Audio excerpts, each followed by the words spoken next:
Un milliardaire dévasté pleurait inconsolablement aux funérailles de son épouse lorsque, ignorée de tous, une jeune mendiante s'approcha et murmura « Monsieur, votre femme est vivante ». Son regard se figea. En quelques secondes, une vérité terrifiante qui allait changer leur vie à jamais émergea. Avant de commencer l'histoire, n'oubliez pas de laisser un like et de vous abonner à la chaîne pour voir plus d'histoires comme celle-ci. Le cimetière du Père Lachaise était enveloppé d'une fine brume en cette matinée d'automne. Antoine Dubois, l'un des hommes d'affaires les plus influents de Paris, contemplait l'urne scellée censée contenir les cendres de son épouse, Hélène Martel Dubois. Ses larmes coulaient sans cesse tandis qu'il chuchotait des mots à peine articulés. « Pourquoi, mon Dieu, pourquoi ne m'as-tu pas pris à sa place ?» La veillée avait été rapide, la crémation étonnamment immédiate. Une décision que le docteur Bernard Lemaire, médecin de famille depuis des décennies, avait recommandée avec une insistance inhabituelle, invoquant des raisons de santé publique dues à l'état du corps après l'accident. Antoine avait contenu cette douleur pendant des heures, gardant sa contenance devant les invités, hommes d'affaires importants, politiciens, membres de la famille éloignée qui connaissaient à peine Hélène au-delà de son statut social. Des gens qui lui serraient la main et offraient des condoléances répétées, tout en évaluant discrètement la valeur des gerbes de fleurs et la liste des présents. Maintenant, enfin seul avec sa douleur, il se permit de s'effondrer. Ses mains tremblaient en touchant l'urne froide, cherchant une proximité impossible avec la femme qui avait été son port d'attache pendant 25 ans. Comment vais-je continuer sans toi, Hélène? Comment? Les souvenirs affluaient, leur première rencontre à la bibliothèque de la grande école de commerce, quand lui, encore étudiant d'origine modeste, avait été charmé par la détermination de cette jeune femme qui, contrairement aux autres héritières, étudiait avec une véritable passion. Le mariage simple, contre la volonté du père d'Hélène, Raymond Martel. Les années difficiles à construire leur entreprise à partir de rien, les nuits où Hélène restait à ses côtés, révisant des bilans jusqu'à l'aube. Le jour, après des années de tentatives et de traitements douloureux, ils avaient renoncé au rêve d'avoir des enfants. La façon dont Hélène avait transformé cette douleur en force, se consacrant encore plus aux projets sociaux qu'elle mentionnait rarement dans les cercles mondains qu'il fréquentait. Comment tout cela avait-il pu se terminer en un instant, dans un accident absurde sur l'autoroute? Parmi les présents au mémorial, une petite silhouette se détachait à l'extérieur du cimetière, observant à distance. Chloé Petit, à peine 8 ans, vêtue de vêtements élimés, les yeux chargés d'une connaissance prématurée de la dureté de la vie, attendit patiemment que les agents de sécurité se distraient. Elle avait tenté d'entrer 3 fois, repoussée à chaque tentative, mais la détermination dans le regard de l'enfant était impressionnante. Son estomac gargouillait. Elle n'avait rien mangé depuis la veille, juste la moitié d'une baguette qu'une dame lui avait donnée devant la boulangerie. La faim, cependant, semblait insignifiante face à la mission qu'elle s'était imposée. Ses petits doigts serraient quelque chose dans la poche déchirée de son manteau délavé, un objet qu'il avait fait marcher près de 3 heures depuis le pont enjambant le périphérique où elle dormait, jusqu'à cet endroit rempli de gens importants. Chloé observait tout avec l'attention aiguisée de celle qui a appris à survivre dans la rue. Elle remarqua comment l'homme âgé en costume gris, le même qui était dans la voiture avec la dame cette nuit-là, parlait à l'oreille du médecin. Elle perçut l'échange de regards entre eux lorsque l'urne fut emportée. Elle vit quelque chose que les adultes semblaient ignorer. Aucun des deux ne montrait la tristesse sincère qu'elle voyait sur le visage de l'homme qui pleurait maintenant seul devant l'urne. Quand la plupart des invités furent partis, Chloé réussit enfin à s'approcher d'Antoine, qui restait agenouillé, en prière profonde. Elle avait attendu ce moment, calculant chaque pas, sachant qu'elle n'aurait qu'une seule chance. « Monsieur » murmura-t-elle, ses grands yeux marrons fixés sur ceux d'Antoine. « Votre femme, elle est vivante. » Un agent de sécurité, remarquant la gamine dépenaillée, s'approcha pour l'éloigner. « Comment es-tu entrée ici, petite ? C'est un moment privé. » Chloé résista, sa petite voix plus ferme, essayant d'atteindre Antoine. « S'il vous plaît, j'ai quelque chose d'important. S'il vous plaît, monsieur ?» Avant que les agents ne puissent l'écarter, Chloé ouvrit sa petite main sale, révélant une alliance en or. Antoine, entendant l'agitation, leva les yeux. Son regard rougi par les larmes se fixa sur l'objet qui brillait dans la main de l'enfant. D'un geste, il arrêta les hommes. « Laissez-la approcher. » Il prit l'alliance avec des mains tremblantes et examina l'intérieur. Son visage pâlit en lisant la gravure « À toi, pour toujours, 12 juin dit. » Les mots exacts et la date qu'il avait fait graver sur l'alliance d'Hélène, faite à la main par un vieil artisan joaillier décédé l'année précédente. Une pièce unique, impossible à répliquer. L'alliance qu'Hélène n'enlevait jamais. La même qui, selon le rapport médical, n'était pas à son doigt au moment de l'accident. « Où as-tu trouvé ça ?» demanda-t-il, sa voix oscillant entre l'autorité de l'homme d'affaires puissant et la fragilité de l'homme dévasté. Chloé, montrant un courage impressionnant pour son âge, expliqua « Il y a 3 jours, je dormais sous le pont, près du périphérique, pas loin de l'aéroport. Il fait froid la nuit, alors je me cache dans un coin où le vent ne souffle pas trop. » Elle inspira profondément. Une voiture noire s'est arrêtée, tard dans la nuit. Je n'avais jamais vu la dame avant. Elle était avec un homme grand en costume sombre. Elle avait l'air effrayée, regardait partout. Antoine retint son souffle, chaque mot de la fillette comme un fil d'espoir auquel il s'accrochait désespérément. Quand elle m'a vu, continua Chloé, elle est venue vers moi. Elle m'a donné de l'argent pour manger et cette alliance, en me demandant de vous la remettre aux funérailles, en disant qu'elle était vivante. Avant qu'elle puisse me dire plus, l'homme l'a rappelée vers la voiture, disant que ce n'était pas sûr. La petite s'arrêta, mordillant sa lèvre inférieure, hésitant clairement à partager davantage. Elle pleurait quand elle m'a donné l'alliance. Elle a dit qu'elle était désolée, qu'elle n'avait pas le choix. Après, j'ai vu sa photo dans le journal que j'ai trouvé dans une poubelle, et j'ai reconnu que c'était la même dame. Antoine regarda l'alliance, puis l'enfant, ses yeux maintenant illuminés d'une lueur qui n'existait pas quelques minutes auparavant. Son esprit travaillait frénétiquement, essayant de traiter cette information absurde, impossible, miraculeuse. Hélène était vivante. Mais comment? Pourquoi? Qui était cet homme? Pourquoi choisir cet enfant des rues comme messagère? Comment es-tu entré ici? Demanda-t-il, essayant de gagner du temps pour organiser ses pensées tumultueuses. Les gardes ne regardent que les gens bien habillés, répondit Chloé avec une simplicité déconcertante. Quand ils sont distraits, les gens comme moi peuvent passer. Ma mère disait qu'être invisible est parfois un avantage. Il y avait une sagesse ancienne dans ses yeux, quelque chose qu'aucun enfant ne devrait posséder. Ta mère te cherche maintenant? Demanda Antoine, soudain préoccupé par les implications de parler avec une enfant seule. Le visage de Chloé se ferma momentanément, un voile de tristesse tombant sur ses yeux expressifs. Ma mère est au ciel depuis 6 mois. Elle est tombée très malade. Ses petites mains s'entrelacèrent nerveusement. Mon père, il est parti quand elle a commencé à tousser du sang. Il a dit qu'il reviendrait, mais il n'est pas revenu. Antoine sentit son cœur se serrer face à cette révélation. Tu es seul depuis? Où habites-tu? Parfois au foyer de la rue des Fleurs, quand il y a de la place. Mais là-bas, les grands me tapent. Alors je préfère le pont, répondit Chloé avec la résignation de celle qui ne connaissait pas d'autre réalité. Raymond Martel, le père d'Hélène, qui observait la scène de loin, s'approcha rapidement, son visage affichant une préoccupation qui semblait excessive pour quelqu'un simplement agacé par la présence d'une enfant des rues. Antoine, ne prête pas attention à ces histoires fantaisistes. Cette fille a évidemment inventé ça pour obtenir de l'argent. Les gens feraient n'importe quoi de nos jours. À ses côtés, le docteur Bernard Lemaire, qui était resté à proximité, surveillant la situation, intervint avec une urgence mal dissimulée. Cet enfant a évidemment trouvé l'alliance quelque part ou l'a volée. Je vais appeler l'aide sociale à l'enfance. Ses mains tremblaient légèrement alors qu'il tentait d'éloigner Chloé. Antoine, cependant, serra l'alliance dans son poing, avec l'autorité qu'il avait construite au fil des décennies dans les affaires, ordonna « Laissez-la tranquille. Cette alliance est unique, docteur, et vous le savez.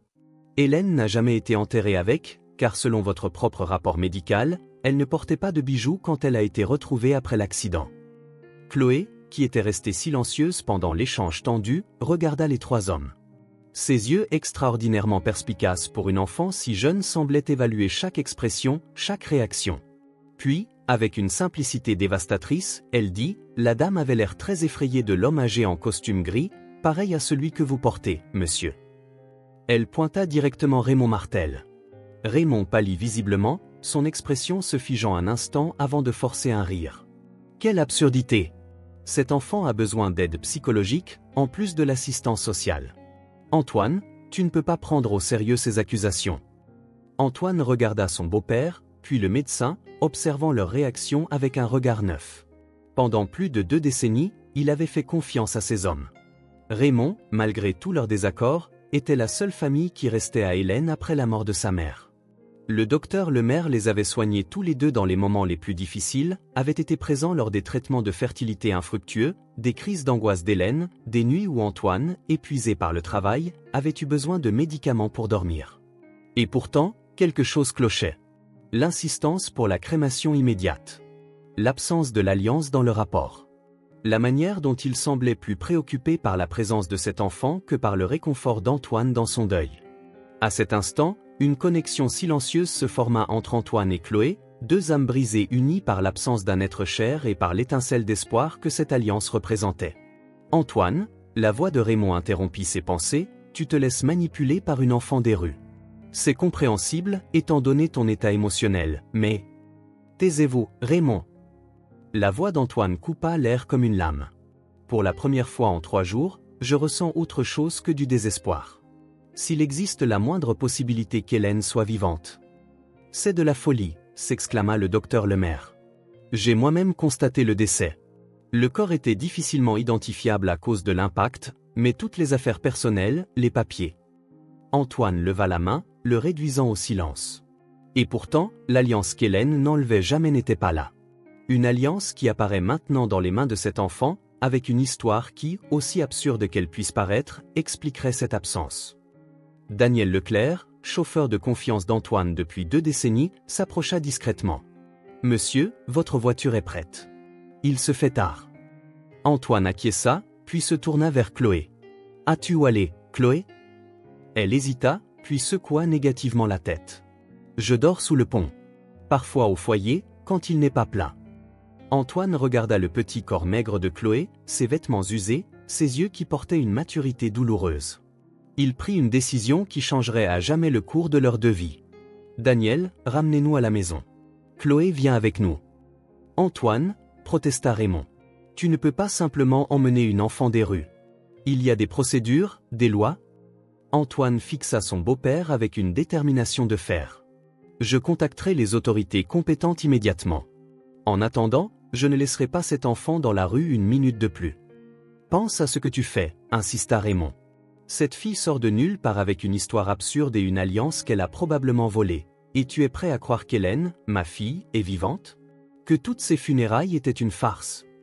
Antoine étudia le visage de son beau-père, les rides d'inquiétude, la sueur sur son front malgré le jour frais, la façon dont ses yeux évitaient de croiser les siens. « Oui, Raymond.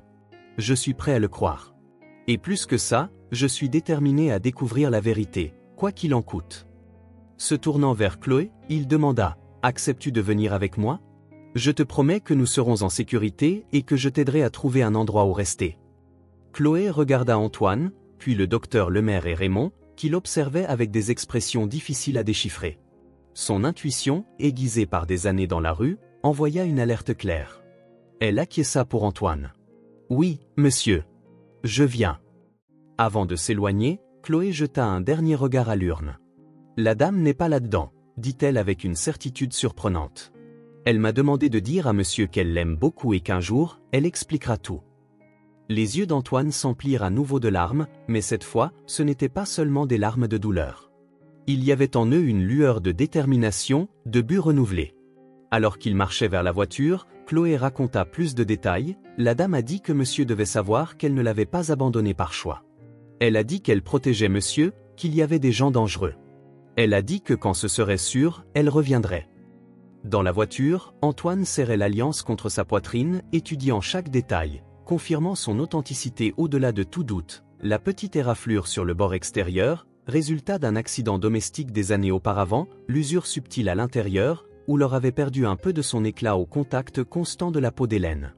Pour la première fois depuis l'annonce de la mort d'Hélène, il se permit de ressentir autre chose qu'une douleur écrasante. Un espoir ténu, fragile, mais définitif. « Monsieur », dit Chloé après quelques minutes de silence, sa voix petite et hésitante. « Qu'est-ce qui va m'arriver maintenant ?»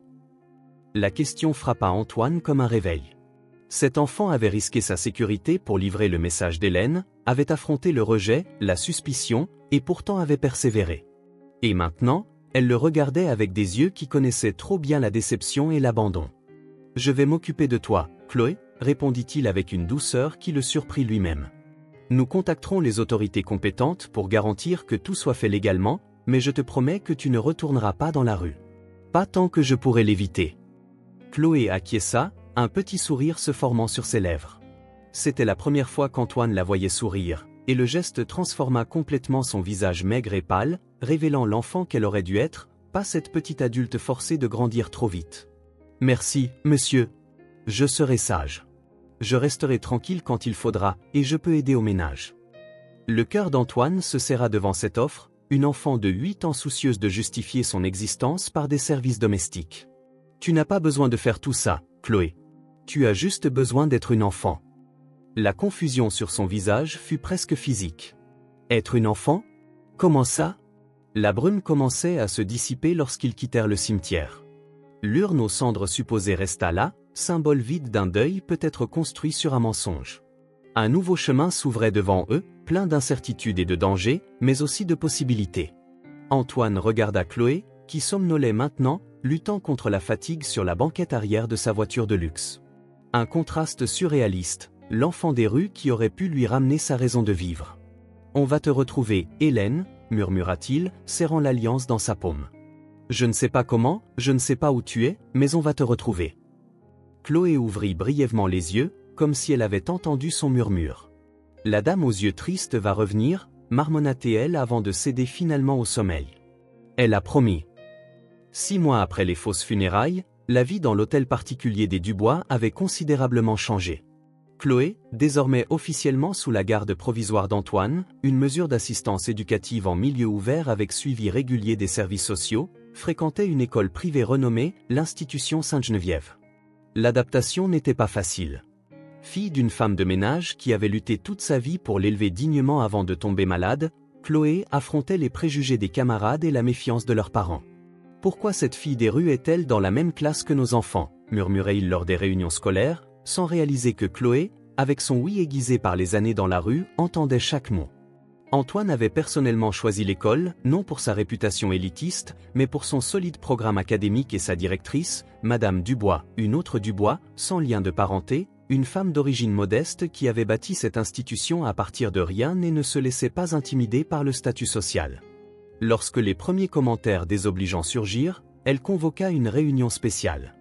L'Institution Sainte-Geneviève, déclara-t-elle fermement aux parents réunis, a été fondée sur le principe qu'une éducation de qualité doit être accessible à tous les élèves désireux de faire des efforts.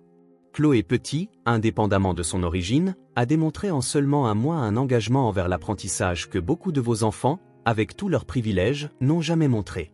Ceux qui ont des objections à sa présence peuvent chercher d'autres institutions plus alignées sur leurs valeurs. Le silence qui suivit fut éloquent. Chloé, cependant, sentait chaque regard, chaque murmure. Un après-midi, Antoine la trouva pleurant silencieusement dans le jardin de l'hôtel particulier, assise sous le vieux tilleul devenu son refuge. « Ils disent que je suis juste votre projet de charité, que monsieur ne m'a accueilli que parce qu'il est fou de chagrin », confessa-t-elle, essuyant ses larmes avec détermination. « Julie a dit que monsieur me renverra quand il sera fatigué de jouer au papa. » Antoine, qui avant la tragédie était connu pour sa froideur en affaires, fut surpris par sa propre réaction. Il s'agenouilla devant la fillette et dit avec une sincérité qu'il n'avait pas montrée depuis des années. « Chloé, tu m'as appris plus sur le courage et la dignité en ces quelques mois que je n'en ai appris en 50 ans parmi les soi-disant puissants. N'en doute jamais. Les gens mesquins essaieront toujours de rabaisser ce qu'ils ne comprennent pas. » Chloé étudia son visage, cherchant des signes de mensonge, comme elle avait appris à le faire dans la rue. Ne trouvant que la vérité, elle se permit un petit sourire. « J'ai peur de m'habituer à tout ça et de le perdre ensuite, » avoua-t-elle enfin. « J'ai déjà perdu ma mère, mon père est parti. La douleur de perdre ceux que nous aimons est le prix que nous payons pour aimer, » compléta Antoine, s'asseyant à côté d'elle sur l'herbe, sans se soucier de son costume coûteux. « Mais vivre sans amour, Chloé, ce n'est pas vivre vraiment. C'est quelque chose que j'avais oublié pendant un temps, jusqu'à ce que tu apparaisses. » Ce même soir, en venant dans la chambre de Chloé pour le rituel de prière qu'ils avaient établi, Antoine la trouva en train de dessiner. La pièce, autrefois une chambre d'amis neutre, reflétait désormais la personnalité émergente de la fillette, des livres soigneusement organisés, un petit vase avec des fleurs du jardin qu'elle avait cueillies elle-même, des dessins colorés fixés au mur. « C'est Madame Hélène », expliqua-t-elle, montrant le dessin d'une femme aux cheveux longs. « Tous les soirs, je demande à Dieu de la protéger, où qu'elle soit. » Antoine s'assit sur le bord du lit, regardant le dessin avec émotion. Chloé avait capturé quelque chose dans l'expression, dans la posture, qui était indéniablement Hélène, non pas l'épouse de l'homme d'affaires prospère des photos mondaines, mais la Hélène réelle, contemplative et profonde que peu de gens connaissaient. Elle aimait beaucoup les enfants, commenta Antoine, sentant le manque comme une douleur physique. Nous avons essayé d'avoir nos propres enfants pendant de nombreuses années. Quand nous n'avons pas réussi, quelque chose s'est brisé en elle, en nous deux, en fait. Chloé acquiesça, comprenant avec cette intuition qui surprenait toujours Antoine. Mais elle a trouvé un moyen d'aimer d'autres enfants, n'est-ce pas? Ma mère disait que l'amour véritable trouve toujours un chemin. Antoine regarda Chloé, impressionné. Comment sais-tu ça? Chloé mordit sa lèvre, semblant soudainement peu sûre. Les premières nuits ici, je n'arrivais pas bien à dormir, alors j'explorais la maison quand tout le monde dormait. Elle parut embarrassée par sa confession. J'ai trouvé une boîte dans votre bureau, avec des reçus et des photos. Madame Hélène dans un endroit avec beaucoup d'enfants, ça ressemblait à un foyer ou une école, peut-être. Au lieu de réprimander Chloé pour avoir fouiné, Antoine se sentit intrigué. Tu as vu ces photos? Dans ma maison? Tu es sûr? Chloé acquiesça, confuse par sa réaction. Dans le 3e tiroir du grand bureau. La boîte bleue. Antoine ne se souvenait pas d'une telle boîte ni de ces photos. Hélène n'avait jamais mentionné d'implication directe dans des projets pour enfants, bien qu'elle soutint plusieurs causes par des dons. Après avoir couché Chloé, il alla directement au bureau. Dans le tiroir indiqué, il trouva effectivement une boîte bleue qu'il ne reconnaissait pas. À l'intérieur, des photos d'Hélène dans un centre communautaire en banlieue, entourée d'enfants souriants, des reçus de dons substantiels faits mensuellement pendant des années, des lettres de remerciement signées par la coordinatrice du projet. Hélène avait maintenu un travail bénévole pendant des années sans jamais lui en parler. Pourquoi? Quoi d'autre son épouse avait-elle caché? L'enquête avança lorsque les enquêteurs engagés par Antoine identifièrent enfin l'homme qui accompagnait Hélène la nuit où elle avait rencontré Chloé. Les images des caméras de surveillance près du pont, récupérées après un intense travail d'analyse forensique, montraient un homme grand en costume sombre qui, comparé aux photos des employés et associés d'Antoine, correspondait à Philippe Durand, son associé de longue date. La découverte fut un coup dévastateur. Philippe, son ami de faculté, témoin de mariage, conseiller dans les moments cruciaux, impliqué dans la disparition d'Hélène. Les registres d'immigration confirmèrent la trahison. Philippe s'était envolé pour l'Europe le lendemain des funérailles, accompagné d'une femme utilisant des papiers au nom de Maria Pereira. L'examen minutieux des images de sécurité de l'aéroport, obtenu après d'insistantes réquisitions légales, ne laissait aucun doute. Même avec une perruque et des lunettes noires, la posture et les mouvements appartenaient indubitablement à Hélène. Comment a-t-il pu, murmura Antoine pour lui-même, sentant la douleur de la double trahison, son épouse et son meilleur ami fuyant ensemble pendant qu'ils vivaient un deuil dévastateur. Cette nuit-là, l'alcool sembla la seule solution. Après des mois sobres à cause de Chloé, Antoine succomba, cherchant dans le whisky un engourdissement pour la douleur renouvelée. C'est ainsi que Chloé le trouva dans la bibliothèque, des heures plus tard, le verre presque vide à la main, les yeux vitreux fixés sur le feu dans la cheminée. « Monsieur est malade ?» demanda-t-elle depuis la porte, sa petite voix chargée d'inquiétude. Antoine tenta de se ressaisir, honteux d'être vu dans cet état. « Je vais bien, Chloé. Je réfléchis, c'est tout. Retourne te coucher, il est tard. » Au lieu d'obéir, Chloé s'approcha lentement, l'odeur d'alcool réveillant des souvenirs clairement douloureux. « Mon père était comme ça, avant de partir, » observa-t-elle, ses grands yeux étudiant Antoine avec un mélange de peur et de préoccupation. Après, il pleurait et promettait d'arrêter, mais il n'arrêtait jamais. La comparaison frappa Antoine comme une gifle. Était-ce cela qu'il était devenu? Un ivrogne pathétique noyant ses chagrins, traumatisant une enfant qui portait déjà des cicatrices bien trop profondes? « Je ne suis pas ton père, Chloé, » dit-il, posant le verre sur la table et se redressant. « Et je te promets que tu ne me verras plus comme ça. » Chloé s'approcha encore, s'arrêtant à une distance sûre. « Qu'est-ce qui s'est passé? Monsieur a découvert quelque chose sur Madame Hélène? » Antoine hésita. Comment expliquer à une enfant la complexité de ce qu'il ressentait? Le sentiment d'avoir été trompé, trahi, abandonné par les deux piliers de sa vie? Oui, répondit-il finalement. J'ai découvert qu'elle a quitté le pays avec Philippe, mon associé. Il semble qu'ils aient planifié ça ensemble. Les yeux de Chloé s'écarquillèrent de compréhension. Monsieur pense qu'ils se sont enfuis comme des amoureux?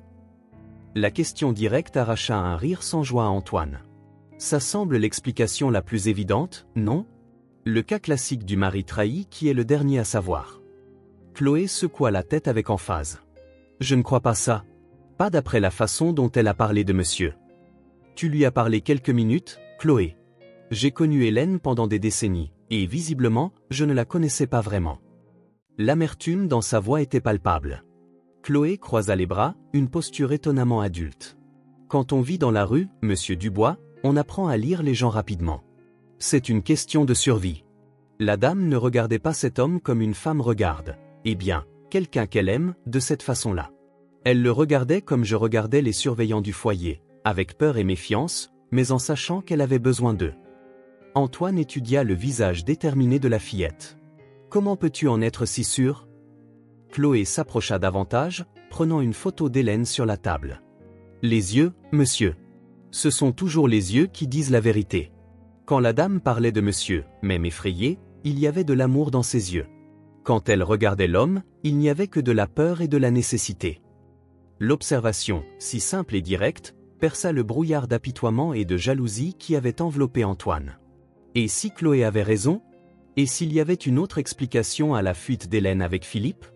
La réponse commença à se dessiner le lendemain, lorsque Daniel Leclerc, le chauffeur, revint d'une mission d'investigation au sein du groupe Martel.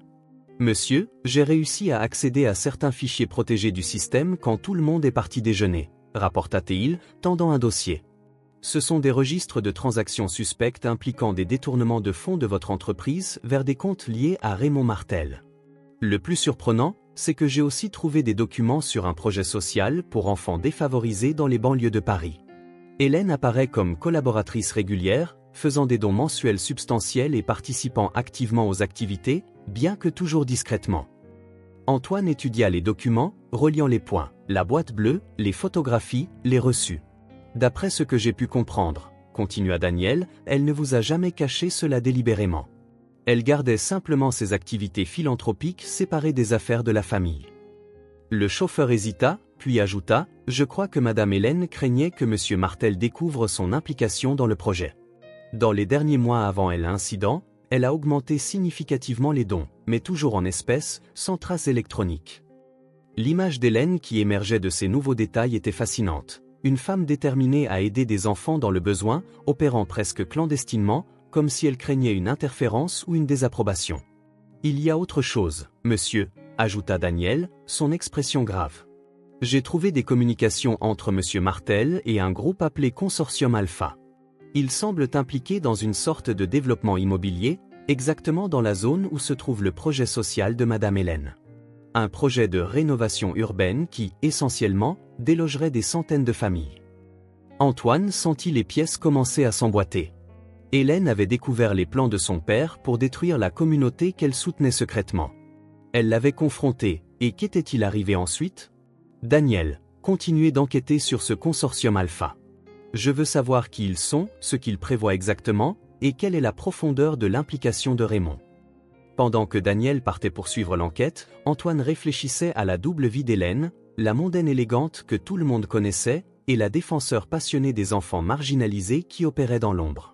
Pourquoi n'avait-elle jamais partagé cette partie d'elle avec lui? Craignait-elle sa désapprobation? Ou protégeait-elle cette facette de sa vie d'une menace qu'il n'avait pas perçue? Chloé, avec son intuition aiguisée, perçut la première le danger croissant. Après 2 semaines à fréquenter sa nouvelle école, elle aborda Antoine pendant le petit déjeuner. « Tonton Antoine », comme elle avait commencé à l'appeler, il y a une voiture noire arrêtée au coin de la rue de l'école, tous les jours. Le même homme reste là, faisant semblant de lire le journal, mais il me regarde toujours. Antoine sentit un frisson lui parcourir l'échine. « Tu es sûre, Chloé ?» Elle acquiesça avec emphase. « J'ai appris à remarquer ces choses dans la rue. Quand quelqu'un observe trop, généralement, il veut quelque chose de vous. Rien de bon, presque toujours. » Ce même après-midi, Antoine modifia toute la routine de sécurité. Chloé aurait désormais un garde du corps personnel l'accompagnant discrètement à l'école. Les caméras de l'hôtel particulier furent mises à jour, de nouveaux protocoles pour les visiteurs furent mis en place. Pendant que ces mesures étaient exécutées, Antoine trouva Chloé dans la bibliothèque, concentrée sur ses devoirs scolaires avec une détermination émouvante pour une enfant qui n'avait jamais eu un accès adéquat à l'éducation. Sa soif de connaissance était impressionnante. « Chloé », appela-t-il doucement, « j'aimerais avoir une conversation sérieuse avec toi. » Elle ferma immédiatement son livre, ses yeux attentifs. « Je crois que tu as raison concernant l'homme qui observe l'école.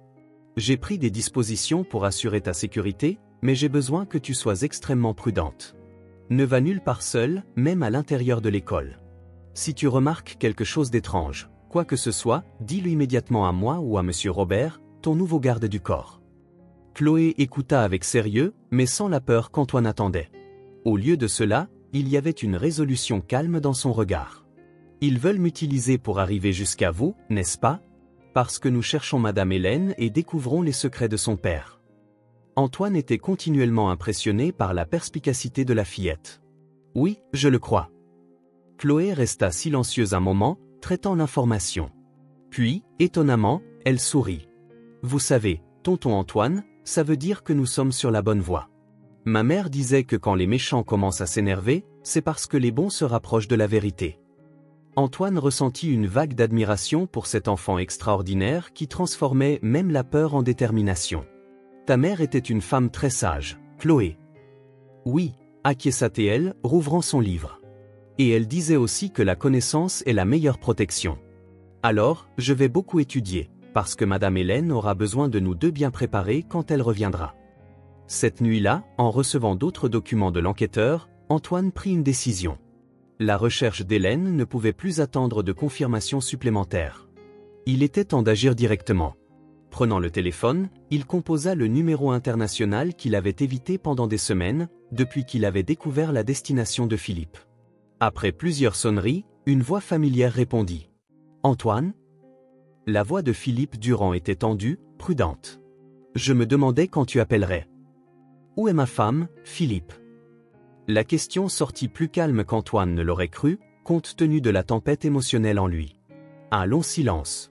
Puis, « Elle est en sécurité, Antoine. C'est tout ce que je peux dire par téléphone. Elle n'est pas avec moi maintenant, mais je peux servir d'intermédiaire pour un contact. Tu dois comprendre, elle ne s'est pas enfuie de toi. Elle s'est enfuie pour te protéger. » Antoine ferma les yeux, les mots de Chloé résonnant dans son esprit sur les regards échangés cette nuit-là sous le pont. « J'ai besoin de la voir, Philippe. J'ai besoin d'entendre ça d'elle. C'est dangereux. » La voix de Philippe baissa jusqu'à devenir presque un murmure. « Tu ne comprends pas l'étendue de ce dans quoi Raymond est impliqué. Des gens sont déjà morts, Antoine. J'ai une enfant sous ma protection qui a mis sa vie en danger pour m'apporter le message d'Hélène, » répondit Antoine. « Je n'abandonnerai pas maintenant. Comment puis-je être sûr que tu me dis la vérité ? » La réponse vint après un autre long silence. « À votre dernier anniversaire de mariage, Hélène et toi vous êtes disputés parce que tu avais perdu la réservation dans son restaurant préféré, en travaillant tard. Plus tard cette nuit-là, tu as apporté du champagne et des fraises sur le toit de la maison de campagne, où tu avais monté un petit observatoire improvisé parce qu'Hélène avait toujours voulu voir la pluie de météores. Vous êtes resté là jusqu'à l'aube, à compter les étoiles et à faire des projets. C'est la seule fois qu'Hélène t'a vu pleurer, quand tu as avoué regretter d'avoir abandonné l'adoption des années auparavant. » Antoine sentit les larmes lui brûler les yeux. Personne d'autre que lui et Hélène ne connaissait cette nuit. Même Philippe n'aurait pas dû connaître ces détails. « Elle est vraiment vivante, » murmura-t-il, la réalité de cette confirmation l'atteignant enfin de toute sa force. « Oui, » confirma Philippe. « Elle a besoin de ton aide, plus que jamais. » La révélation décisive eut lieu lors de la fête de l'école de Chloé, organisée pour marquer le début des vacances d'été. L'événement avait été méticuleusement planifié, transformant la cour austère de l'institution en un espace coloré et joyeux. Sur l'insistance de Chloé, Antoine n'avait pas seulement assisté, mais s'était activement impliqué dans l'organisation, faisant don de jouets et de livres pour tous les enfants, pas seulement ceux de sa classe. « Je ne veux pas qu'ils pensent que j'achète des amis », avait expliqué Chloé avec cette maturité déconcertante quand Antoine avait suggéré des cadeaux spéciaux pour ses camarades. « Beaucoup d'enfants ici ont déjà tout, sauf peut-être du temps avec leurs parents. D'autres ont peu de tout. Si on aide, que ce soit pour tout le monde, sans faire de différence. » Il était difficile de croire que seulement quelques mois s'étaient écoulés depuis que cette petite silhouette dépenaillée avait surgi dans le cimetière. En observant Chloé, maintenant dans son uniforme impeccable, les cheveux soigneusement tressés ou œuvre de Madame Bernard, la gouvernante devenue son alliée la plus fervente à l'hôtel particulier, Antoine ressentit une fierté qu'il n'aurait jamais imaginé éprouver. Pendant la présentation culturelle, Chloé avait surmonté sa peur de la scène pour réciter un poème sur l'espoir qui avait ému l'auditoire. Sa voix, initialement tremblante, avait gagné en force à chaque vers, surtout lorsque ses yeux croisèrent ceux d'Antoine dans le public. Les applaudissements qui suivirent furent spontanés et chaleureux, et pour la première fois depuis son arrivée à l'école, Chloé reçut des sourires sincères d'approbation de ses camarades et des professeurs. « Tu as été incroyable », dit Antoine quand elle courut vers lui après la présentation, les yeux brillants d'une émotion contenue. « J'ai eu peur au début », avoua-t-elle. Mais ensuite, je me suis souvenu de ce que Madame Hélène disait dans le dessin que j'ai fait, que le courage, ce n'est pas de ne pas avoir peur, c'est de faire ce qu'il faut, même avec la peur. Antoine sourit, touché par la façon dont Chloé incorporait Hélène dans sa vie, créant des souvenirs et des liens avec quelqu'un qu'elle n'avait jamais vraiment connu. Elle serait très fière de toi aujourd'hui. C'est à ce moment que Sandrine Durand, récemment embauchée comme professeure d'art plastique, s'approcha d'eux. Antoine n'avait pas fait le lien immédiat avec le nom de famille, mais quelque chose dans la posture de la femme, dans ses yeux vifs et perspicaces, lui rappela Philippe. « Monsieur Dubois, pardonnez mon intrusion. Je suis la sœur de Philippe Durand. Nous devons parler, en privé. C'est à propos de votre épouse. » Le cœur d'Antoine s'emballa, mais il garda son sang-froid pour Chloé et les personnes alentour. « Chloé, pourquoi n'irais-tu pas rejoindre les autres enfants pour le goûter ? Je te retrouve dans quelques minutes. » Chloé regarda l'inconnu avec méfiance, son radar à menaces potentielles toujours actif. « Tu es sûr, tonton Antoine ?» Il acquiesça, touché par son inquiétude. « Bien sûr. Monsieur Robert est juste là, » dit-il en désignant le garde du corps discret qui accompagnait Chloé. « Et je te surveillerai tout le temps. » Même après des mois de sécurité et de confort, Chloé avait encore besoin de ces confirmations, de ces ancrages de certitude. Hochant la tête, elle s'éloigna à contre-cœur, lançant des regards occasionnels pour s'assurer qu'Antoine restait en vue. Dans un café discret, à 2 rues de l'école, loin des regards curieux, Sandrine révéla « Mon frère ne vous a pas trahi. Il protège Hélène parce que sa vie était réellement en danger. » Antoine observa la femme en face de lui, les mêmes yeux intenses que Philippe, la même détermination dans la mâchoire. « Pourquoi devrais-je vous croire ?» Sandrine posa une petite boîte sur la table. « Hélène m'a demandé de vous remettre ceci personnellement, si vous arriviez jusqu'à moi. » À l'intérieur de la boîte se trouvait une clé USB et une lettre manuscrite. L'écriture inimitable d'Hélène fit manquer un battement au cœur d'Antoine. « Mon Antoine, mon amour. Si tu lis ceci, c'est que tu as réussi à suivre les fragments d'indices que j'ai laissés à travers Chloé. Pardonne-moi pour la souffrance que je t'ai causée. Il n'y avait pas d'autre moyen. Quand j'ai découvert l'implication de mon père dans le consortium Alpha, je n'imaginais pas que les ramifications seraient si profondes et dangereuses. Je n'ai jamais voulu te cacher mon travail avec les enfants du centre social L'Espoir. Au début, c'était juste une façon de combler le vide que nos rêves frustrés de parentalité avaient laissé. Avec le temps, c'est devenu une mission. Ces enfants sont devenus une partie de mon cœur, tout comme leur famille et toute la communauté. Quand j'ai découvert les plans de rénovation, un euphémisme pour l'expulsion forcée de centaines de familles, j'ai confronté mon père. Sa réaction n'a pas été le regret ou l'explication, mais la menace. Pas seulement contre moi, mais contre toi et les enfants du projet. La clé USB contient toutes les preuves. Détournement de fonds de tes entreprises, blanchiment d'argent via le consortium, corruption de fonctionnaires. Ton père est impliqué avec des gens dangereux, Antoine. Des gens pour qui les vies humaines ne signifient rien comparé au profit. Philippe a été mon seul allié dans tout ça. Il a tout risqué pour m'aider. Si tu es arrivé jusqu'à ma sœur, c'est que tu lui fais confiance aussi. Je suis en sécurité pour le moment, mais j'ai besoin de toi pour terminer ce que j'ai commencé. Les enfants de l'Espoir, leur famille, ils ne peuvent pas perdre leur maison et leur avenir pour nourrir la cupidité d'hommes comme mon père. Je t'aime plus que les mots ne peuvent l'exprimer. La douleur d'être loin est presque insupportable, mais l'alternative, te mettre en danger, serait pire. Avec tout mon amour, éternellement. Hélène. Antoine relut la lettre plusieurs fois, l'arôme familier du parfum d'Hélène encore imprégné dans le papier. Finalement, il leva les yeux vers Sandrine, qui l'observait avec un mélange de compassion et d'urgence. Comment puis-je l'aider? Comment puis-je la ramener? Hélène est dans un couvent en Toscane, utilisant le nom de Marguerite Souza, révéla Sandrine, tendant à Antoine un numéro de téléphone sécurisé. Le couvent appartient à un ordre religieux ayant des liens avec notre famille en Italie. Les religieuses l'ont accueilli sans poser de questions, lui offrant un refuge où Raymond ne penserait jamais à la chercher. Antoine absorba chaque mot, son cerveau travaillant fiévreusement. Philippe lui rend visite mensuellement pour la tenir au courant de l'enquête. Ils ont presque assez de preuves pour les remettre aux autorités internationales, car le réseau de blanchiment d'argent opère dans plusieurs pays. Antoine sentit son monde se réorganiser. Hélène ne l'avait pas trahi. Elle s'était sacrifiée pour le protéger, lui et les enfants du projet. « Pourquoi ne m'a-t-elle pas fait confiance ?» demanda-t-il, la voix étranglée par l'émotion. Sandrine répondit avec douceur, « Elle a essayé. La nuit avant l'accident, Hélène a laissé une lettre dans votre bureau, expliquant tout. Mais elle a été interceptée par l'un des hommes de Raymond qui surveillait la maison. C'est là qu'elle a réalisé que vous étiez surveillé et qu'elle devait disparaître immédiatement pour te protéger. » Antoine se souvint de cette dernière nuit. Hélène, silencieuse pendant le dîner, ses yeux parcourant la pièce comme si elle mémorisait chaque détail. Il avait attribué ce comportement au stress d'une récente dispute avec son père, rien de plus. Comment avait-il été aveugle ? « Que puis-je faire maintenant ?» demanda-t-il, la détermination remplaçant la douleur dans sa voix. Hélène et Philippe ont réuni suffisamment de preuves pour impliquer la plupart des membres du consortium, mais ils ont besoin de preuves concluantes reliant Raymond directement aux opérations les plus criminelles. Sans cela, ils pourraient s'en tirer en plaidant l'ignorance, en sacrifiant des pions. Sandrine hésita, puis continua, « Il y a une réunion du consortium dans 2 semaines. Tous les principaux acteurs seront présents, y compris Raymond. Si nous pouvions obtenir des preuves de cette réunion ?» Antoine acquiesça, comprenant l'ampleur de la situation. « Je peux m'en charger. J'ai les ressources et des gens de confiance. » En retournant dans la cour de l'école, Antoine trouva Chloé discutant avec animation avec une camarade, la première amitié sincère qu'elle avait formée dans ce nouvel environnement.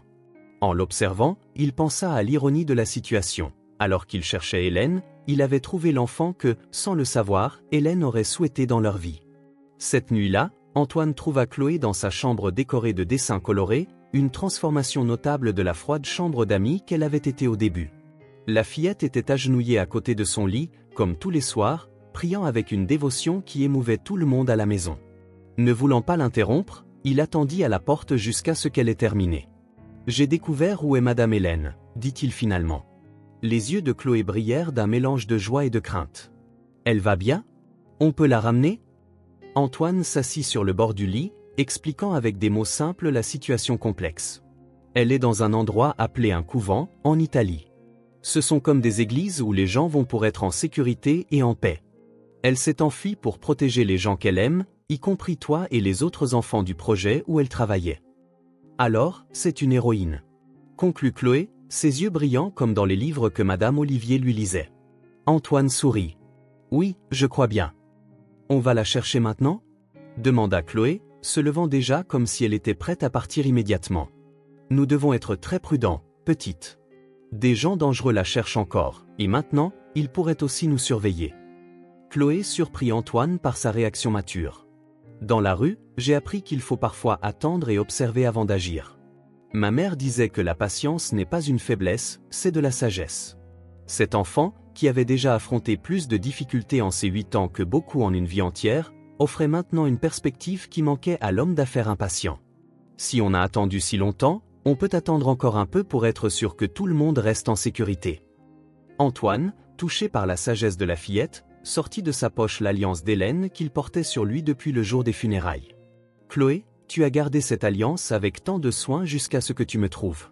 J'aimerais que tu continues à la garder jusqu'à ce que nous puissions la rendre personnellement à Hélène. » Chloé reçut l'objet précieux avec révérence, promettant de le protéger avec la même détermination qu'avant. « Je la garderai très soigneusement, tonton Antoine. Quand Madame Hélène reviendra, nous la lui rendrons ensemble. » Cette nuit-là, en la voyant enfin s'endormir, Antoine fit une promesse silencieuse, il construirait non seulement un chemin sûr pour le retour d'Hélène, mais aussi un véritable foyer pour cet enfant qui, au milieu de sa propre vulnérabilité, lui avait tendu la main pour le sauver. Les 2 semaines suivantes, Antoine mobilisa toutes les ressources à sa disposition. Georges Martin, l'enquêteur principal, coordonna une opération méticuleuse pour infiltrer la réunion du consortium Alpha. Daniel, le chauffeur, utilisa ses contacts parmi les employés des entreprises de Raymond pour obtenir des détails cruciaux sur la sécurité et les protocoles. Même Madame Bernard, la gouvernante, contribua, sa nièce travaillait pour l'entreprise de traiteurs qui fournirait le cocktail pour l'événement, permettant l'accès aux plans et informations sur le lieu. Pendant cette période, Antoine maintint un contact quotidien avec Sandrine, qui servait d'intermédiaire pour les communications codées avec Hélène. Chaque message échangé, aussi bref soit-il, servait de baume pour son cœur blessé. « Chloé, percevant l'intensité des préparatifs, demanda un soir pendant le dîner. « Tonton Antoine, s'il t'arrive quelque chose, qu'est-ce que je deviendrai ?» La question prit Antoine au dépourvu. Il regarda cet enfant entrer dans sa vie de manière si inattendue et qui occupait maintenant une place si fondamentale. « Rien ne va m'arriver, Chloé, » assura-t-il, bien qu'il sut ne pas pouvoir garantir une telle promesse. Chloé l'étudia avec ses yeux perspicaces. Les adultes disent toujours ça aux enfants, mais parfois, ça arrive. Ma mère aussi disait qu'elle irait bien. Antoine sentit le poids de cette observation. Il se leva, alla jusqu'à un placard dans la salle à manger et revint avec une enveloppe. « J'ai pris la liberté de préparer ceci, au cas où tu poserais la question. Ce sont des documents officiels. Si quelque chose m'arrivait, ce qui n'arrivera pas, tu serais sous la garde légale de Sandrine durant jusqu'au retour d'Hélène. Il y a des fonds séparés pour tes études et tes besoins. Tu ne seras plus jamais seule, Chloé. C'est une promesse. » Chloé resta silencieuse, absorbant l'information. Puis, de manière inattendue, elle se leva et serra Antoine dans ses bras, le premier câlin sincère qu'elle avait initié depuis son arrivée. « Merci de penser à moi, » murmura-t-elle. « Mais je préfère que monsieur revienne juste en sécurité, avec madame Hélène. Tu peux promettre que tu vas essayer très fort ?» Antoine sentit une boule dans sa gorge. « Ça, je peux le promettre sans aucun doute, petite. » La veille de l'opération, Antoine reçut un appel inattendu. C'était le docteur Bernard Lemaire, sa voix tremblante et précipitée. « Antoine, je n'ai pas beaucoup de temps. Jeanne m'a raconté ce qu'elle t'a dit. Surtout, je veux que tu saches que j'ai été contraint. Raymond a menacé ma famille. Mais je ne peux plus participer à ça. Ce qu'il prévoit dépasse ce que je peux supporter. La réunion de demain n'est pas seulement pour les affaires. Il prévoit d'éliminer toutes les menaces, y compris toi et la petite. Ils ont découvert qu'Hélène est vivante et où elle se trouve. Ils vont envoyer quelqu'un demain. » Le sang d'Antoine se glaça. Comment ont-ils découvert? Quelqu'un dans l'organisation de Philippe les a informés. Un traître. Je ne sais pas qui. Hélène est en danger immédiat. Toi aussi. Et la petite? La voix du médecin faiblit. Pourquoi me dire ça maintenant, Bernard? Un long soupir. Parce que j'ai aussi des enfants, Antoine. Et aucun argent ne vaut la vie d'une enfant. Fais ce que tu dois faire, mais protège cette petite et Hélène. Et sois prudent. Raymond ne raisonne plus clairement. Son obsession pour le consortium est devenue quelque chose de maladif. Après avoir raccroché, Antoine entra immédiatement en action. Appel à Georges, à Daniel, à Sandrine. Nouveau plan, nouvelle route et une décision impossible. Avancer l'opération à cette nuit même, quand le consortium serait en préparatifs finaux, moins vigilant? Ou renoncer complètement? Ce fut Chloé, encore une fois, qui offrit la clarté au milieu du chaos. Le trouvant dans le bureau, entouré de plans et de documents, elle demanda simplement « Qu'est-ce que madame Hélène ferait ?» La question stoppa le tourbillon de pensées d'Antoine. Hélène, avec son courage tranquille, sa détermination inébranlable quand il s'agissait de protéger les vulnérables. Que choisirait-elle? Elle affronterait le risque, répondit-il finalement. Mais pas seule. Et pas sans un plan minutieux. Chloé acquiesça, comme si la réponse confirmait quelque chose qu'elle savait déjà. Alors, c'est ce que monsieur doit faire. Et ne vous inquiétez pas pour moi. Madame Bernard a promis qu'elle ne laisserait rien m'arriver. Elle a un fusil de chasse gardé dans l'office, vous saviez? Antoine ne put contenir un rire surpris. La gouvernante apparemment sévère cachait plus de secrets qu'il ne l'imaginait. Malgré tout, tu vas chez Sandrine ce soir, avec monsieur Robert. Vous y resterez jusqu'à ce que tout soit terminé. Chloé accepta sans protester, comprenant la gravité de la situation. Je peux emmener mes livres? Et l'alliance? Bien sûr, petite. Prends tout ce dont tu as besoin. Mais reviens vite. Cette maison n'est pas la même sans toi. Ces mots simples, disant bien plus que ce qu'Antoine parvenait à exprimer directement, firent naître un sourire radieux sur le visage de Chloé. L'opération fut reconfigurée à la hâte. Au lieu d'attendre la réunion formelle du lendemain, Antoine et son équipe se concentrèrent sur la réunion préparatoire de cette nuit-là, moins protégée, moins formelle, mais où toutes les vraies décisions seraient prises. Georges Martin, déguisé en employé de sécurité, plaça des microphones et des caméras discrètes dans la salle de conférence. Daniel, utilisant sa connaissance intime des habitudes de Raymond, s'assura que le chauffeur du beau-père d'Antoine soit discrètement remplacé par un de ses hommes, garantissant l'accès aux conversations privées pendant le trajet. Antoine se positionna dans l'immeuble adjacent avec du matériel d'écoute, coordonnant toute l'opération.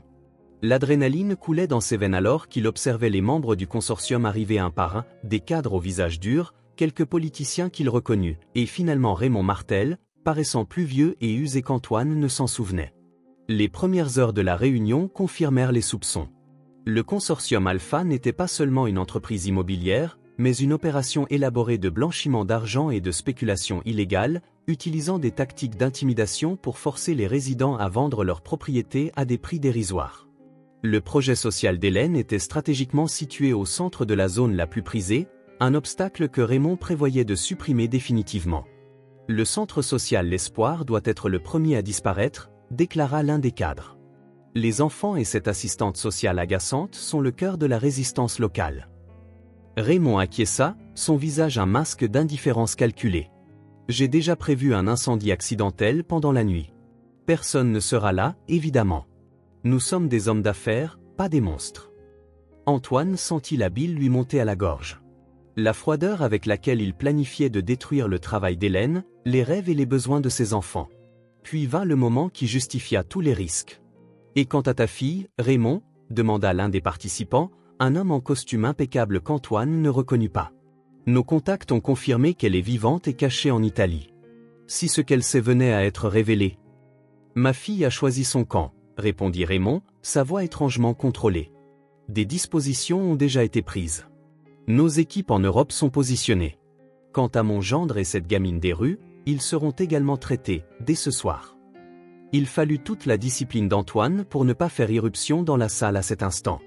Au lieu de cela, il donna le signal pour que Georges lance la deuxième phase, l'envoi immédiat de tous les enregistrements aux autorités de plusieurs pays, assurant qu'aucune influence locale ne puisse supprimer les preuves.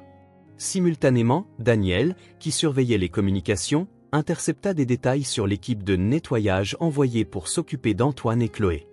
Une alerte immédiate fut envoyée à Robert, le garde du corps accompagnant Chloé chez Sandrine.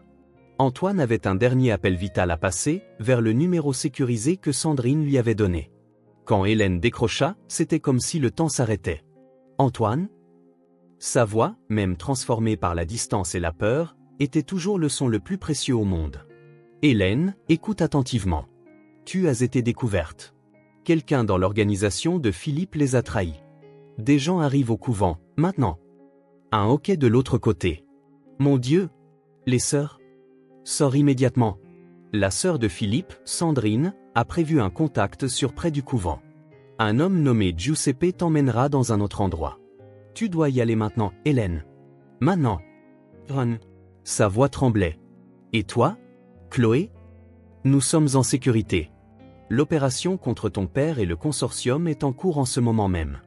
Ça va bientôt se terminer, mon amour. Tu pourras rentrer à la maison. Un sanglot étouffé parvint à travers la ligne. Tu me manques tellement. Et cette petite, Chloé, tu l'as trouvée, comme je l'espérais? Elle est extraordinaire, Hélène. Tu serais fière. Elle a gardé ton alliance tout ce temps, attendant de te la rendre personnellement. Dis-lui. Commença Hélène, mais des bruits de mouvement en arrière-plan l'interrompirent. Je dois y aller, quelqu'un arrive. Antoine, je t'aime toujours. Mais la ligne était déjà coupée. Antoine resta paralysé un instant, la gravité de ce moment écrasante. Hélène était en fuite, potentiellement poursuivie. Chloé était cachée avec Sandrine. Et lui était sur le point d'affronter l'homme qui avait orchestré tout ce cauchemar. Alors que les autorités se mobilisaient sur la base des preuves envoyées, Antoine prit une décision qu'il savait imprudente, mais nécessaire. Au lieu d'attendre en sécurité, il se dirigea vers l'immeuble de la Réunion. Il devait voir le visage de Raymond quand tout s'effondrerait. Il devait s'assurer personnellement que l'homme comprenne le coût de ses actions.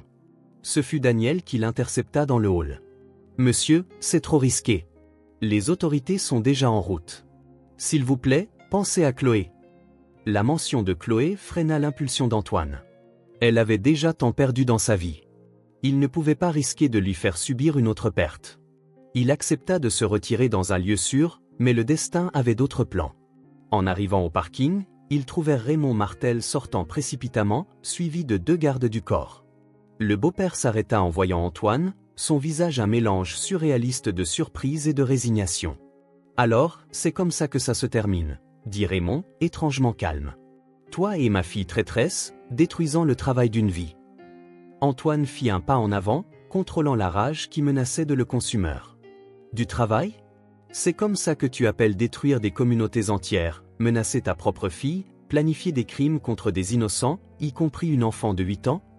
Pendant un instant, quelque chose ressemblant à de la honte traversa le visage vieilli de Raymond. Tu ne comprends pas, Antoine. Tu n'as jamais compris. Ce monde appartient aux forts. À ceux qui ont le courage de faire ce qui est nécessaire. Non, Raymond. Ce monde appartient à des gens comme Hélène. Comme Chloé. Des gens qui, même face au pire que la vie offre, choisissent la compassion. Le vrai courage. Avant que Raymond ne puisse répondre, des sirènes s'approchèrent. Ces gardes du corps, évaluant la situation, s'écartèrent discrètement, abandonnant le navire en perdition. C'est fini, Raymond, dit Antoine, sans triomphe, juste avec une profonde tristesse pour ce qui aurait pu être une famille unie. Cette nuit-là, alors que les autorités de 3 pays menaient des arrestations simultanées de membres du consortium Alpha, Antoine retourna chez Sandrine, où Chloé l'attendait anxieusement. La nouvelle la plus cruciale était encore incertaine. Hélène s'était échappée du couvent, mais sa localisation exacte restait inconnue. Chloé, percevant son inquiétude, s'approcha silencieusement et prit sa main. Madame Hélène va retrouver le chemin jusqu'à nous, tonton Antoine. Elle a promis, tu te souviens? Antoine serra cet enfant extraordinaire dans ses bras, trouvant de la force dans sa foi inébranlable. Oui, petite. Et toi et moi, nous serons là à attendre. Peu importe le temps que ça prendra. Le lendemain matin, alors que les journaux télévisés explosaient avec l'histoire du consortium Alpha et de ses crimes, Antoine reçut un message court et cryptique sur le téléphone sécurisé. Colombe en vol. Ni sécurisé dans 3 jours. Chloé observa la transformation sur le visage d'Antoine pendant qu'il lisait le message. C'est elle, n'est-ce pas? Elle rentre à la maison? Antoine acquiesça, incapable de contenir son sourire. Oui, Chloé. Hélène rentre à la maison. Pour nous. Les yeux de la fillette brillèrent d'une joie pure, sans réserve. Elle sortit de sa poche la petite boîte où elle gardait l'alliance. On devrait bien la faire briller pour quand elle arrivera. Antoine rit, un son qu'il n'avait pas émis depuis si longtemps qu'il semblait presque étranger. Je pense que c'est une idée parfaite. Cet après-midi-là, tandis que Chloé travaillait, concentrée, polissant soigneusement l'alliance, Antoine l'observa avec une pensée claire et cristalline. La famille, ce n'était pas seulement celle dans laquelle nous naissions, mais aussi celle que nous choisissions et qui nous choisissait. Parfois, dans les moments les plus inattendus et à travers les circonstances les plus improbables. Hélène revenait. Et quand elle arriverait, elle ne trouverait pas seulement le mari qu'elle avait laissé derrière elle, mais aussi une enfant extraordinaire qui, de messagère accidentelle, était devenue la fille qu'ils avaient tous deux toujours désirée. Épilogue, la famille Alliance. Les retrouvailles eurent lieu 1 an après les fausses funérailles.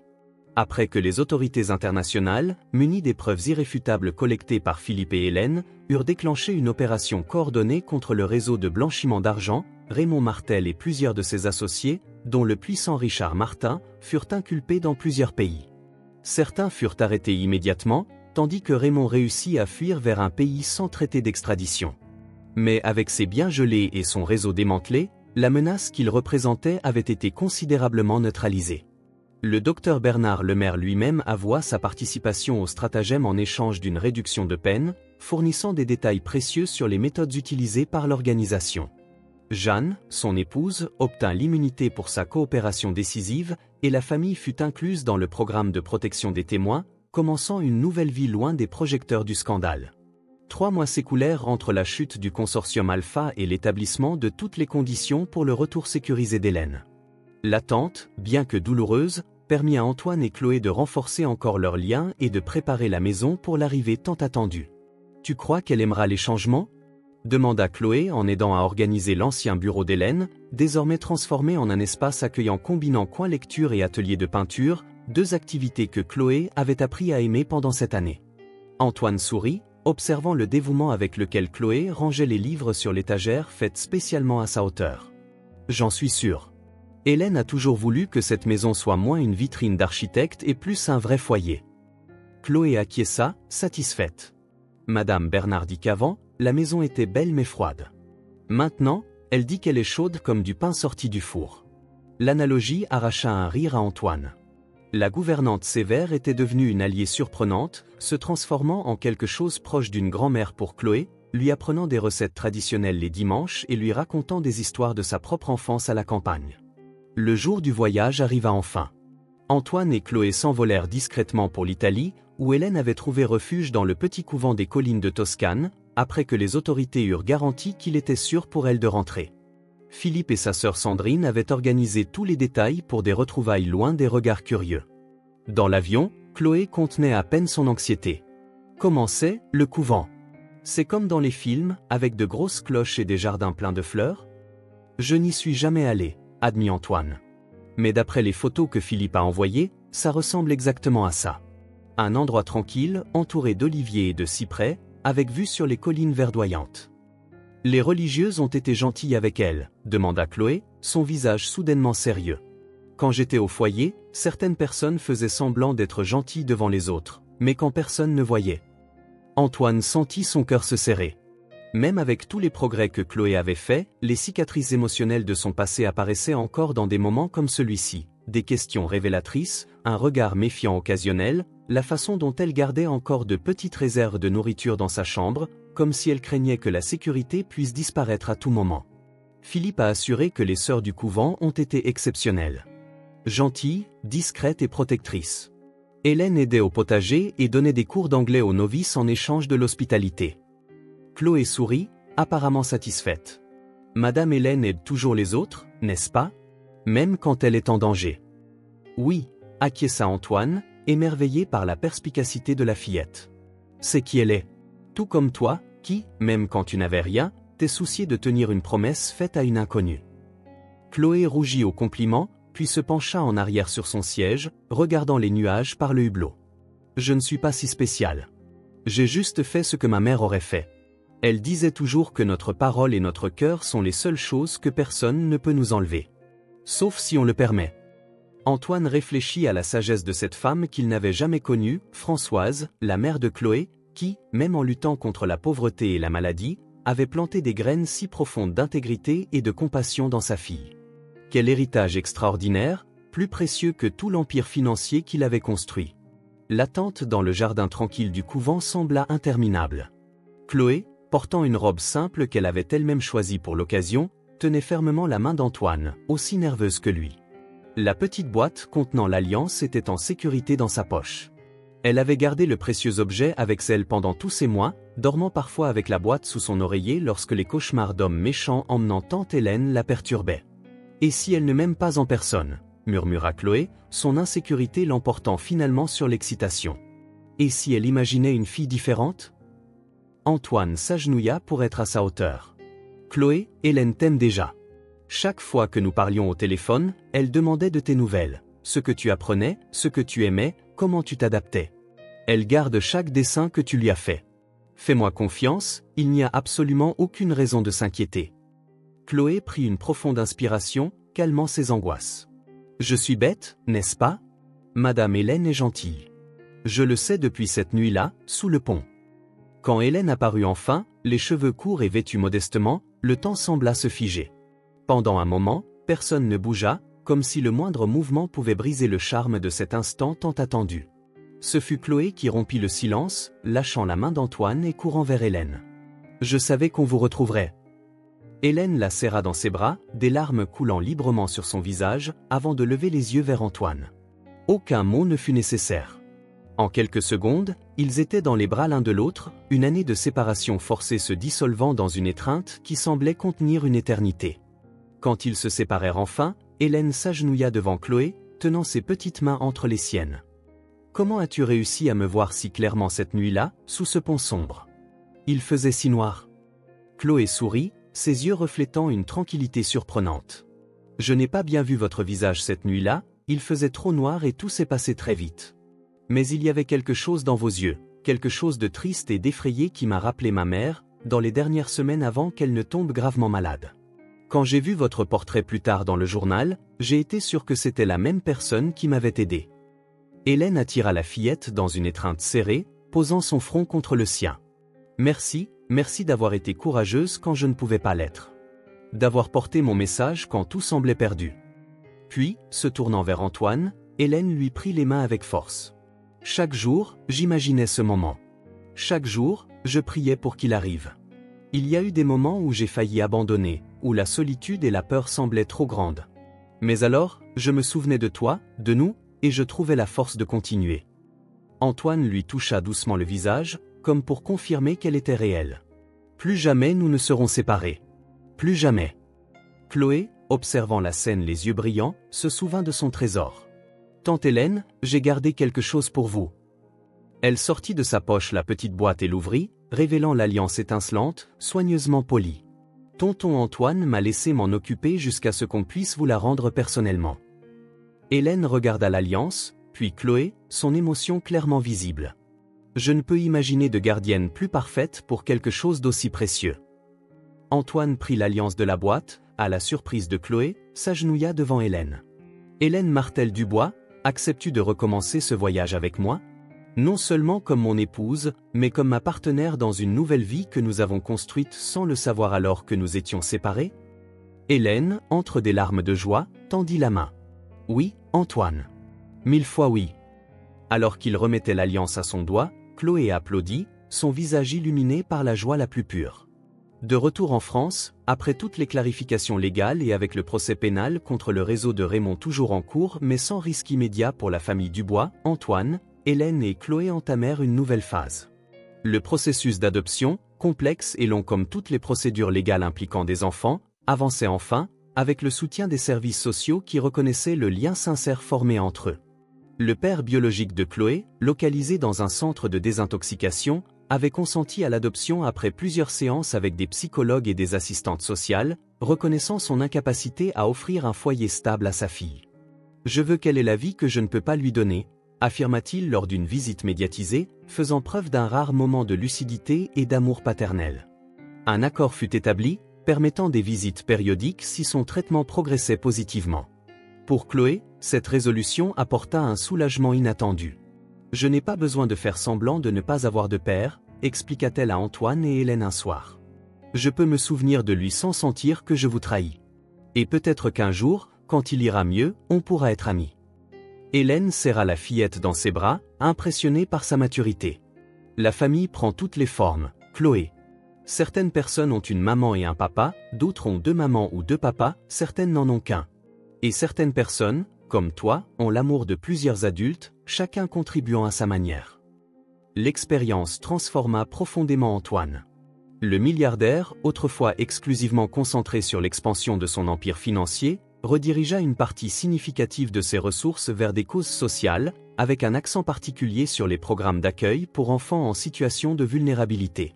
Hélène, reprenant officiellement sa collaboration avec le projet social auquel elle avait toujours participé activement et qu'Antoine connaissait et soutenait désormais intégralement, proposa une expansion significative. « Appelons le nouveau centre Projet Alliance », suggéra-t-elle lors d'une réunion avec les autres collaborateurs. Parce que, tout comme cette alliance a été le symbole qui nous a reconnectés, nous voulons créer des liens pour les enfants qui ont perdu leurs attaches familiales. La proposition fut accueillie avec enthousiasme, surtout quand Antoine annonça qu'il destinerait un terrain spacieux et des ressources substantielles à la construction d'un espace adéquat, bien supérieur au local improvisé où le projet fonctionnait auparavant.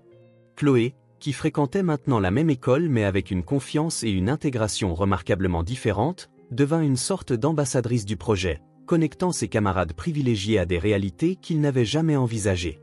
Sous son influence, des initiatives de bénévolat pour les jeunes fleurirent, créant des ponts entre des mondes qui, bien que géographiquement proches, étaient restés socialement distants pendant des générations. « Elle a ton charisme et mon entêtement », commenta Hélène une nuit, observant Chloé dormir paisiblement après une journée particulièrement fatigante d'activité. « Et une sagesse qui lui est entièrement propre », ajouta Antoine. « Parfois, je me demande qui élève qui dans cette maison. » Lors de la cérémonie officielle d'adoption plénière, 1 an et demi après les retrouvailles, Chloé surprit tout le monde en préparant un discours. « Avant de connaître tonton Antoine et tante Hélène, je pensais que la famille, c'était seulement ceux qui avaient le même sang. J'ai appris que la vraie famille, ce sont les gens qui choisissent de rester ensemble, même quand c'est difficile. Qui n'abandonnent pas les uns les autres, même quand le monde entier dit qu'ils devraient. » Son regard parcourut la petite audience, Antoine et Hélène au premier rang, Madame Bernard essuyant discrètement des larmes, Daniel souriant fièrement, Madame Olivier, sa tutrice devenue une amie chère de la famille, et même son père biologique, sobre depuis 8 mois, assistant avec un mélange de tristesse et de fierté. Ma mère m'a appris à avoir la foi, même dans les moments les plus sombres. Elle disait que Dieu ne nous donne pas plus que ce que nous pouvons supporter, même si parfois, je trouve qu'il fait un peu trop confiance à notre force. Une vague de rire léger adoucit le moment émouvant. Quand elle est allée au ciel, j'ai pensé que je n'aurais plus jamais de famille. Mais maintenant, je comprends qu'elle me préparait pour ce nouveau voyage. Que chaque valeur qu'elle m'a enseignée, chaque câlin qu'elle m'a donné, chaque histoire qu'elle m'a racontée, m'a renforcé pour ce qui allait arriver. Même le juge aux affaires familiales, connu pour son impassibilité, semblait visiblement touché. Aujourd'hui, je ne gagne pas de nouveaux parents. Je gagne une famille élargie, qui inclut la mémoire de ma mère et la présence de mon père biologique qui travaille dur pour aller mieux. Je gagne la chance d'être un lien entre des mondes différents, comme l'alliance qui a réuni tonton Antoine et tante Hélène. Philippe Durand, nommé parrain de Chloé, observait, ému, aux côtés de sa sœur Sandrine, tous deux enfin libérés du poids du secret qu'ils avaient porté si longtemps. Ce fut Chloé qui demanda à compléter le rituel familial à sa manière. Sortant une petite enveloppe de sa poche, elle la tendit à Antoine et Hélène. « Ouvrez ensemble », demanda-t-elle, les yeux brillants d'attente. À l'intérieur se trouvait un dessin soigneusement réalisé, 3 silhouettes se tenant la main devant une maison colorée. Au-dessus, en lettres capitales appliquées, était écrit « Famille Dubois ». « Maintenant, je peux signer mes travaux d'école Chloé Dubois », expliqua-t-elle, sa voix chargée d'une émotion contenue. « Je fais officiellement partie de vous, et vous faites officiellement partie de moi. » Hélène, les larmes aux yeux, serra Chloé dans ses bras, bientôt suivie par Antoine, formant le cercle parfait que le destin, par des chemins tortueux et improbables, avait dessiné pour eux.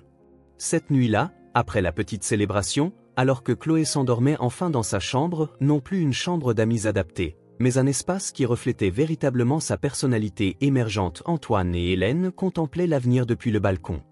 Si quelqu'un m'avait dit, il y a un an, que cette tragédie nous mènerait à ça. Commenta Hélène, regardant les étoiles, je ne l'aurais jamais cru. Antoine lui prit la main, l'alliance brillant doucement sous la lumière de la lune. Chloé dit qu'il n'y a pas de coïncidence, juste Dieu qui est discret. Hélène rit doucement. Elle a vraiment une façon spéciale de voir le monde, n'est-ce pas? Tellement, comme toi, compléta Antoine. La même foi inébranlable, la même capacité à voir le bien là où d'autres ne voient que l'obscurité. Ils restèrent silencieux un moment, appréciant simplement la présence l'un de l'autre et la paix qu'ils avaient conquise à un coût si élevé. « Tu penses qu'il reviendra un jour ?» demanda Hélène finalement, faisant référence à son père. Raymond n'a jamais été du genre à abandonner facilement. Antoine considéra la question avec sérieux. « Peut-être. Mais ce ne sera pas le même homme. Et nous ne sommes plus les mêmes personnes. Et quand ce jour arrivera, nous l'affronterons. Ensemble. En famille. » Hélène acquiesça, se blottissant contre Antoine. « En famille », répéta-t-elle, la phrase portant tout le poids d'une promesse et la légèreté d'une bénédiction. De l'intérieur de la maison, le son doux de la respiration de Chloé, endormie, parvenait comme une musique réconfortante. La fillette qui avait survécu à l'abandon et à la pauvreté, qui avait eu le courage d'aborder un étranger dans un cimetière, qui avait gardé fidèlement une alliance et une promesse, cette même fillette dormait maintenant en sécurité, entourée d'amour sous toutes ses formes. Le cercle était complet. L'alliance qui avait uni Antoine et Hélène par le mariage, perdu puis retrouvé, symbolisait désormais non seulement leur amour retrouvé, mais aussi le lien indéfectible avec Chloé, la fille que le destin leur avait amenée à travers la tempête. Alors que le vent doux balançait les arbres du jardin, Antoine et Hélène échangèrent un baiser empli des promesses de l'avenir, non seulement le leur, mais celui de l'extraordinaire famille qu'ils étaient devenus.